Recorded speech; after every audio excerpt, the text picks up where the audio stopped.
Hello everyone, Reza here, welcome back. In today's video, we are going to take a closer look at generators in Substance 3D Sampler. Now, generators aren't complicated, but many artists may not realize they're available in Sampler or how powerful they can be for speeding up your workflow. They're basically tools that either convert your material into a new form or add elements on top of it. In this first part, we will focus on converting generators and how they can transform the underlying material into something completely different. I learned a lot while putting this together, and I'm very excited to show you how to make the most of them. So without any further ado, let's get started.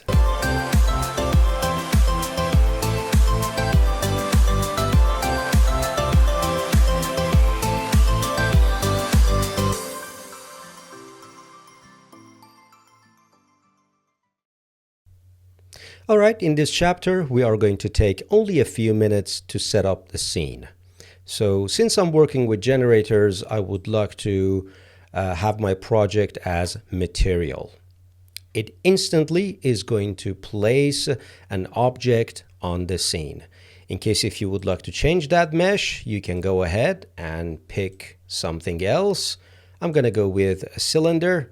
Now you can see I have some post-processing going on here. Just to walk you through that, I turned off the grid.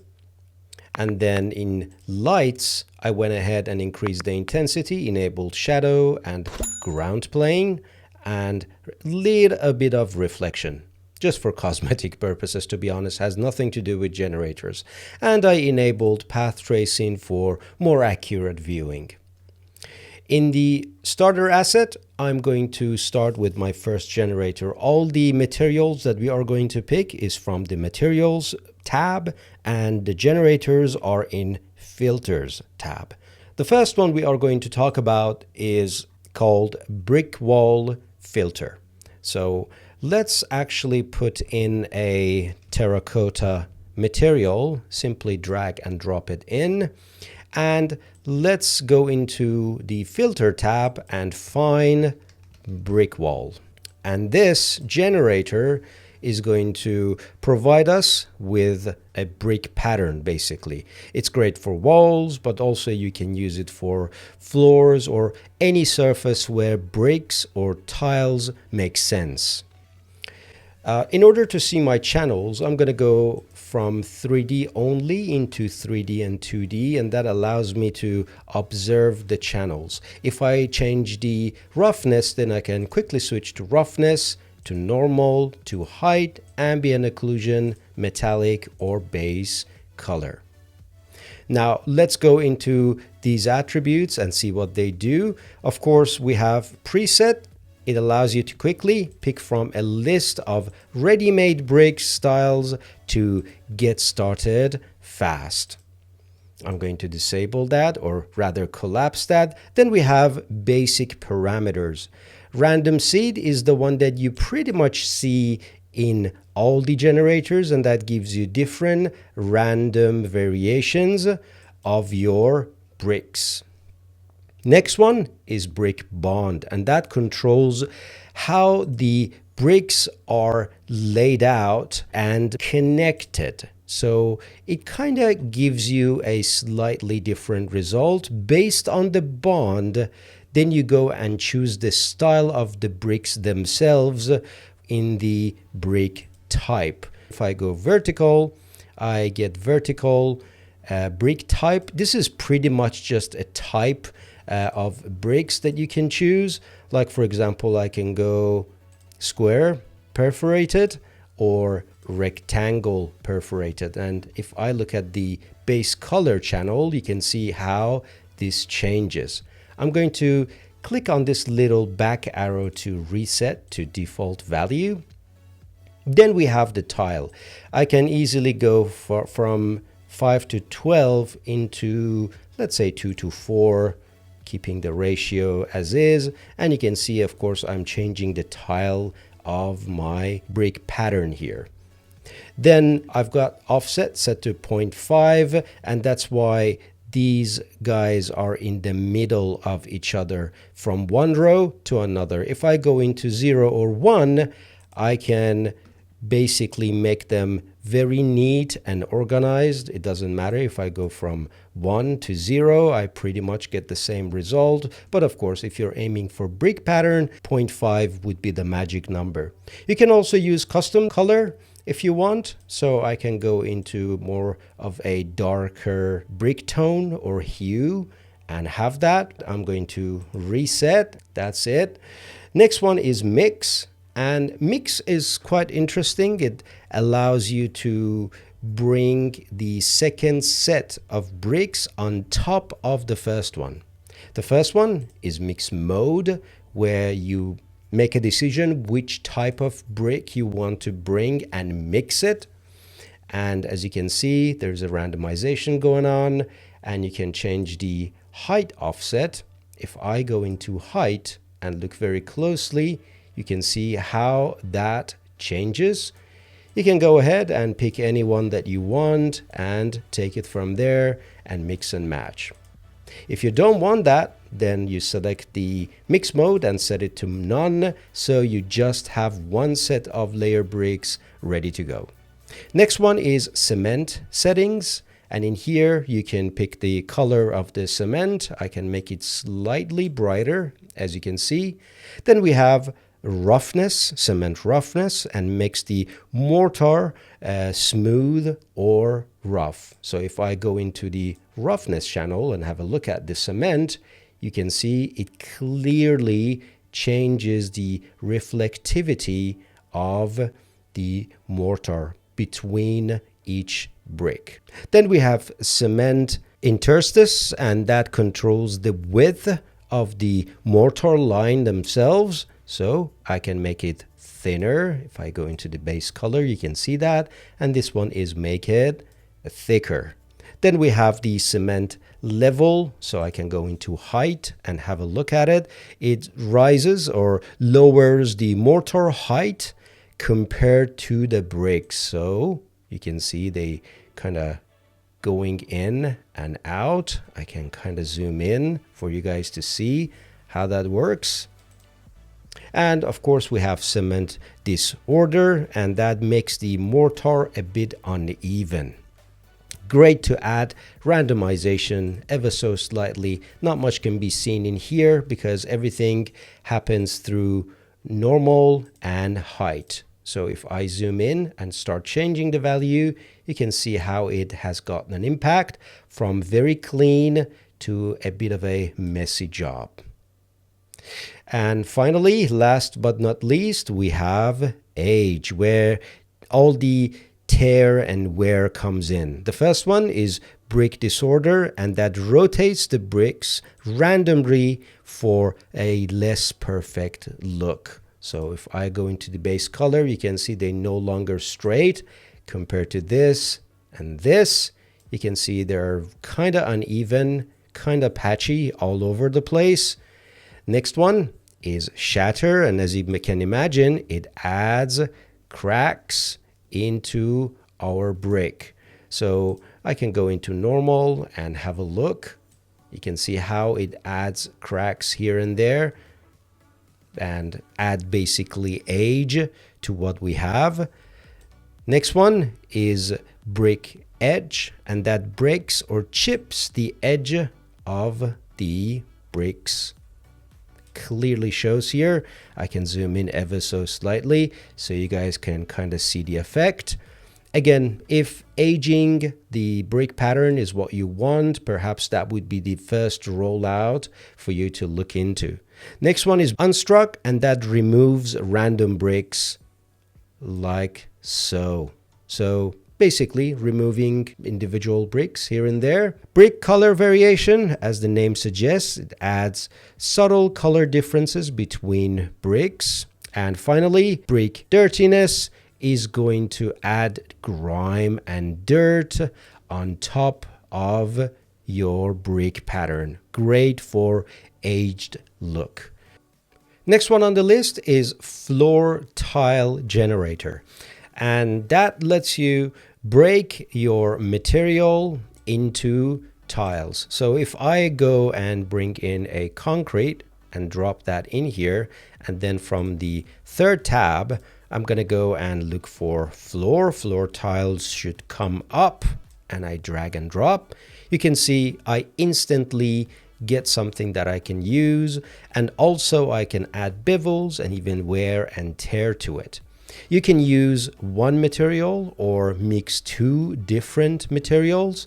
The way you do that, if I give myself a little bit of real estate, you can see number of materials. I can set that to 2, and that's going to give me another input where I can go into a material and then put something like, I don't know, asphalt perhaps, and bring that in, make it really visible.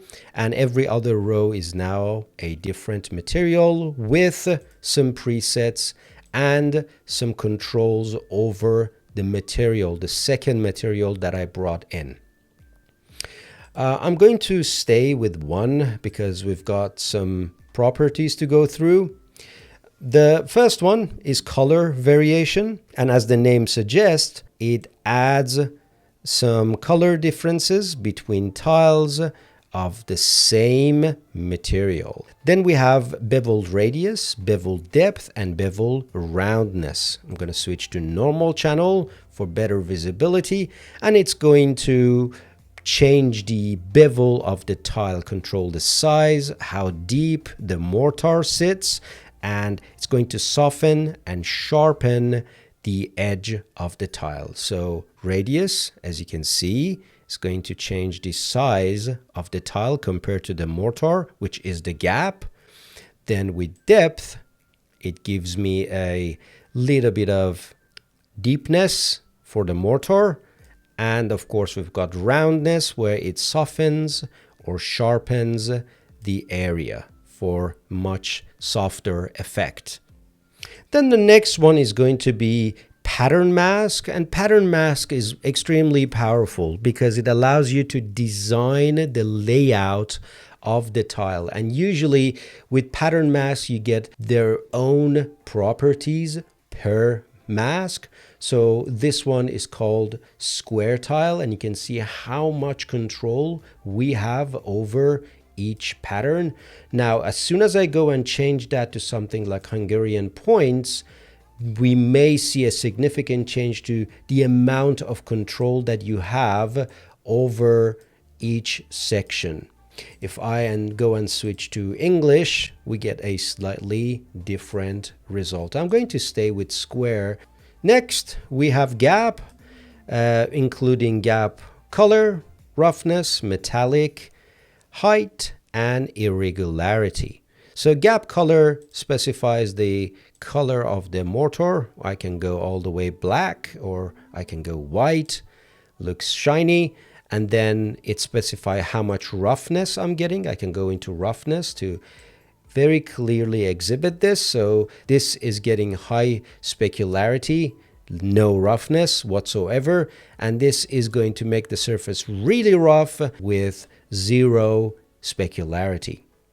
Then we have metallic, which kind of simulates the wetness. So if I go into metallic, you can clearly see how this changes. Then we have gap height, which is going to control the mortar's height, and gap irregularity, which makes the mortar less even or tidy. I can switch to normal so you guys can see it. You can see the amount of detail that I'm getting here, whereas something that is cleaner.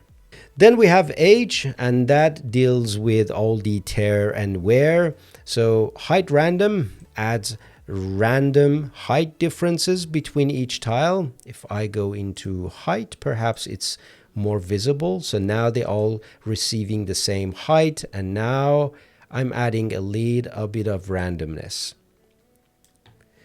Then we have dirt, and as the name suggests, it adds dirts to tile and the mortar. So clean, and dirty, more like a noise pattern that we see on top. Usually with technical parameters, we deal with normal intensity, height, or scale. So very self-explanatory how you go and change the normal and the impact of the normal. But that's pretty much a quick look at how floor tile generator works.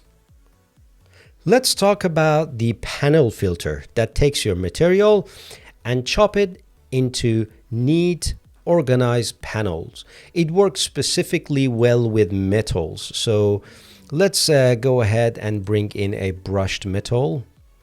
And then in the filter tab, I'm going to search for panel. Let's bring that in, and we instantly can have a look at what sort of change this is making to what we have. As usual, we have presets. So you can start here if you just want to quickly see some results and pick a preset to get a specific look without adjusting everything manually. Great starting point if you ask me. Then we have basic parameters, X amount and Y amount, and that controls how many panels you want horizontally, which is X, or vertically, which is Y. So if I bring this down to 2 and this one to 1, we can get fewer, wider panels, like so. Then we have the seam type, and that controls how the edges between each panel look. So we can have some sort of a gap, or we can weld this, or you can overlap them. And with all of these guys, like for example with weld, if I zoom in, we can see we have fasteners because we use fasteners. I can turn it off, and if I turn it off, there are some controls on how big or reflective the fasteners are. They are going to go away. Then we work and focus on panels specifically. We can offset them like so. For example, if I go ahead and bring some sort of a preset like this, perhaps this shows it a lot better, where I can go and change the distribution of these panels. Then we have bulge tension. This makes the panels look like they're bulging in or out. So if I push that in ever so slightly, and I can perhaps go to something like 2, you can see they're pushed in. I can go -2, and they're pushing out. Very useful. You can combine that with wrinkles, and that adds dents and tiny surface imperfections here and there, just to add a little bit of realistic look, for lack of better word. I guess it's much better to see it here, how it adds imperfections on top of the surface. While we add it, we can use color variations, and that randomly changes the color of each panel ever so slightly. And then we have reflection variations, which is going to randomly change the roughness or shininess of each panel. Again, to add a little bit of realism into the mix. Last but not least, we have seams. With seams, it really looks at what sort of seam type you're choosing, and based on that gives you certain attributes. So right now I'm picking a gap, and because of that I have gap variations. Not only I have variations, I have width, so it sort of gives me a little bit of distance between each panel. I can do rounding around each panel. Again, can push it to something like 1.3. Do not punch in crazy numbers. For example, if I put 2, I'm going to invert the effect. So something really subtle, if that's what you want to do, and that gives you the result that you want. If I go and change that from gap into weld, then all of a sudden this is all about weld quality and weld discoloration. So if I zoom in with the discoloration, you can see now I'm getting some really grungy looking weld, and I can sort of degrade the quality as well and narrow down the seams and get a slightly different result.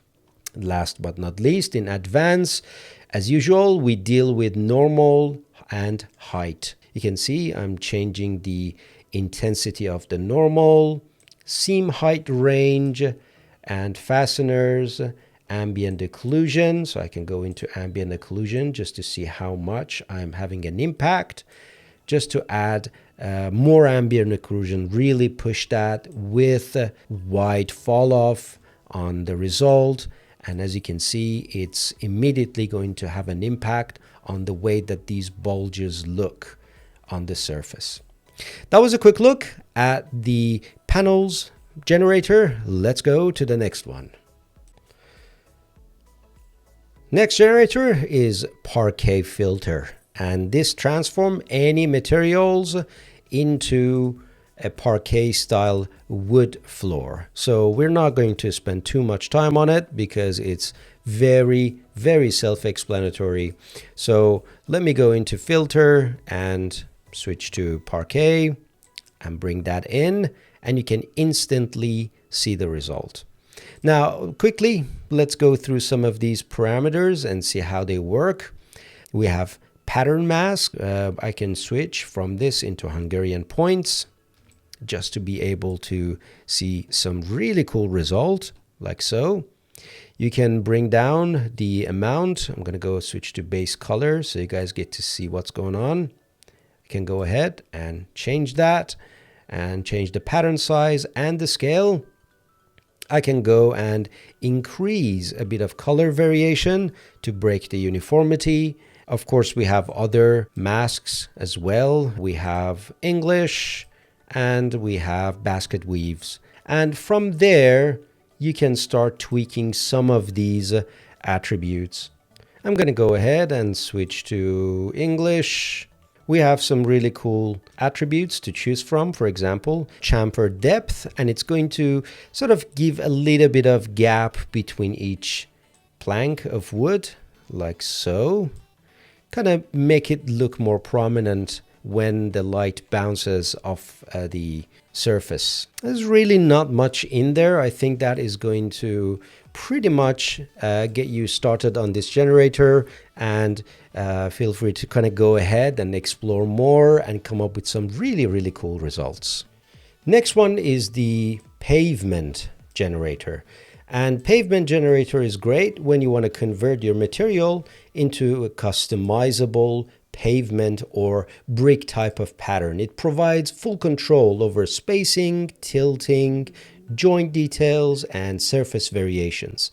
So let's type in pave, and pavement will come up, drag and drop, and as usual, we see that checkerboard type of pattern, which we can change using the mask option.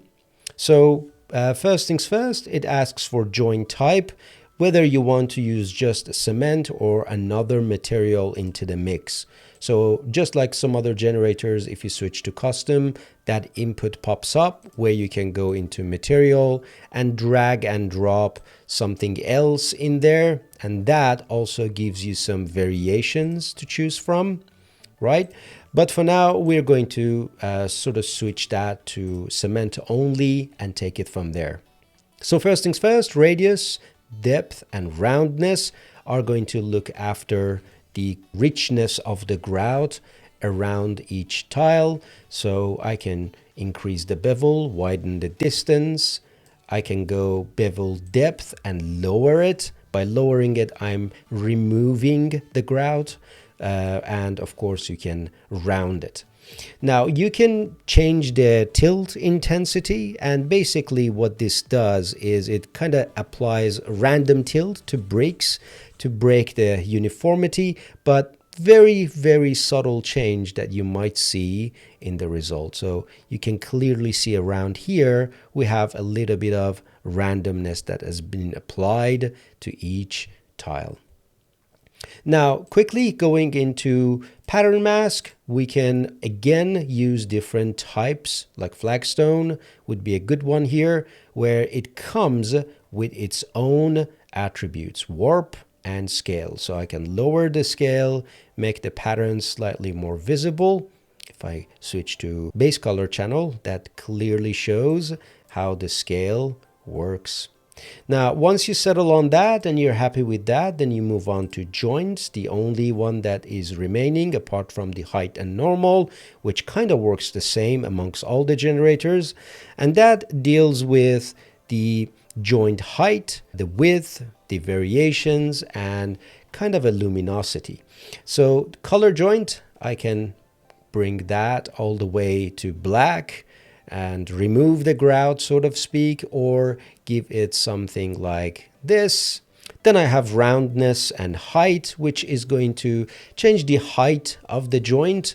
So if I go in here and start changing the height, you can see it kind of flattens it, or it bulges this out, which has got a really kind of not too realistic result on what we have right here.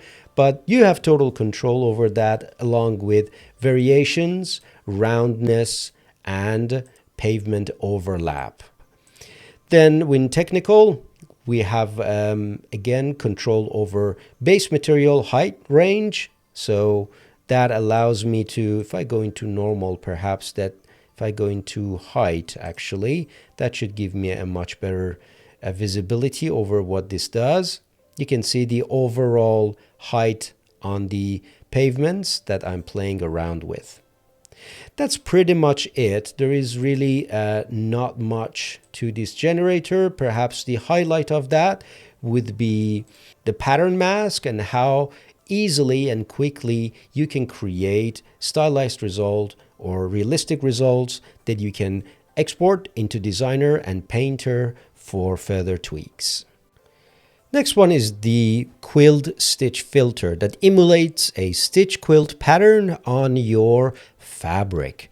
And that's why I changed the mesh from cylinder into cloth. Let's bring in a material, call this tweed, bring that in, make it a slightly brighter, like so. And let's go into our filter and type in quilt. Now that is great to add seams, top stitches, quilting, and edge paint on your material, as you can see. So we have pattern selection, which is just lines or square or diamond. So different shapes, and based on those, you move on to next properties. I'm going to switch to square for now. Of course, you can increase the amount, and that controls the tiling density on the pattern. Then we have few parameters to enable or disable, and based on what you're enabling or disabling, you get properties to control the look of your fabric. Obviously, top stitch was enabled, that's why we could see these, and you get top stitch rollout. You can, if I zoom in, you can see that I have control over the amount, which controls the number of the top stitch and how dense they get. So you can go super loose, or you can be very sort of dense with your stitching. You can change the color. Let's change it to red, and you can see immediately those stitches, top stitches, will change color. I'm going to reset.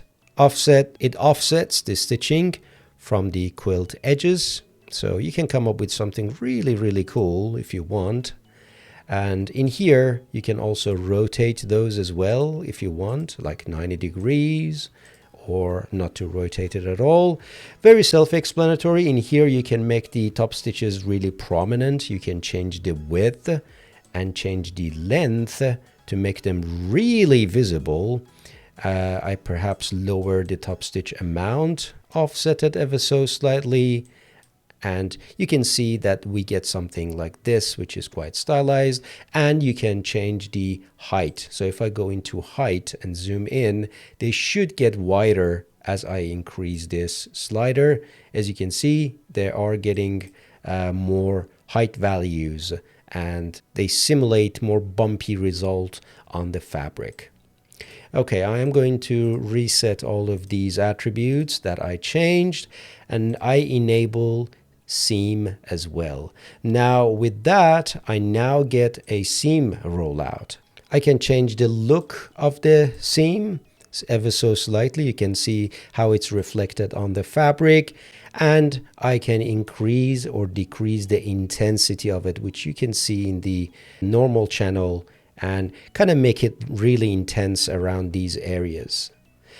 Now up to this point, although it's called quilt stitch, we haven't seen any quilt type of effect because quilt was off. So if I turn it on, all of a sudden we get quilt rollout, where you can really push that to get some really cool results. I'm going to push that all the way to 5, and that's a type of look that we are getting, although this is admittedly a bit too much, but you're getting a really cool result using quilt, which is going to have an impact significantly on the look of the pattern.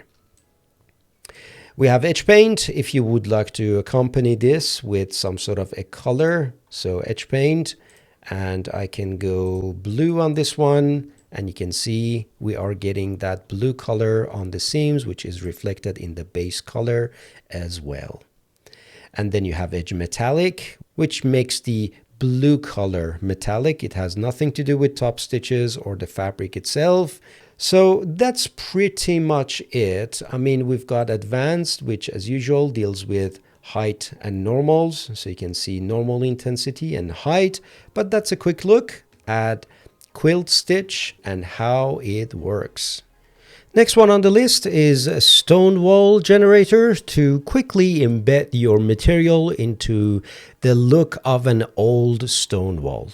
Let's bring in concrete. So quickly bring in concrete cores, and what else do we have? Let's actually bring in mud as well. I'm just going to add that. It gives me something to work with. I'm just going to very quickly combine some of these, kind of blend the two materials together ever so slightly. Yeah, that's good. Okay, let's go into stone wall really quick and drop that in, and immediately you can see that I'm getting the look of a stone wall.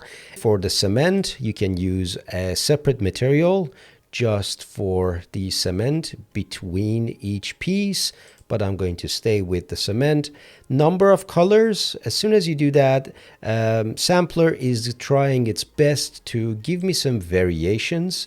So you can see I have color 2 intensity. We've got color 2. If I bring the color 2 to something really crazy like this, then you can totally see the distribution and how it's trying to basically do the color separation. If I increase the number of colors to 4, it now gives me color 3 to choose from. And let's pick something really noticeable. So this is a type of color distribution that a sampler tries to give us. Obviously, when you pick your colors, I try my best to get a variation from these guys, not to go too far, but I intentionally kind of move that so you kind of see how they work. So basically that's that. I'm going to bring that one back to perhaps 2, so it makes more sense. We have stone size, where you can increase the mortar or the cement and make these pieces really, really small. You can add irregularity at the same time. So if I increase it, I add irregularity. If I increase the stone size as well, you can see how quickly we run into some really, really strange results. I'm going to reset both of these. Stone bulging does exactly what it says, and more stone, or you can do the other way around, have more cement and fewer pieces of stone. Random elevation is going to elevate them, but very randomly. Perhaps it's much clearer if I switch to height channel, and you can tilt that and change the grain intensity at the same time. Again, with grain intensity, it's always good to have a little, otherwise what you get is going to be just too neat. Just like some other generators, we have pattern mask where you can choose between flagstone, that is the default. Let's go into rockstone, which is more of what you usually see with some old walls. And then you can see I've tweaked some of the elements and it's kind of reflecting on what I have here now. The amount of distribution can be sorted here, and you can sort of have some random rotations here and there just to get a slightly non-uniform type of result. Finally, this rollout allows you to work on the joints, so roughness, height, intensity, and joint variation. So pretty self-explanatory. You can do joint bulging in the normal. You can totally see how that works. If I zoom in ever so slightly, you can see how it bulges. And for the variations, you can see how we add grime and dirt into the mix. So very useful generator, but there's really not much to it. I'll let you have fun and play around with it. That's where we will wrap up part 1. We've gone through almost all the converting generators with just a couple of simple ones left out. In the next tutorial, we will move on to the adding generators in Substance 3D Sampler. Thank you so much for the support as always, and I will see you in part 2.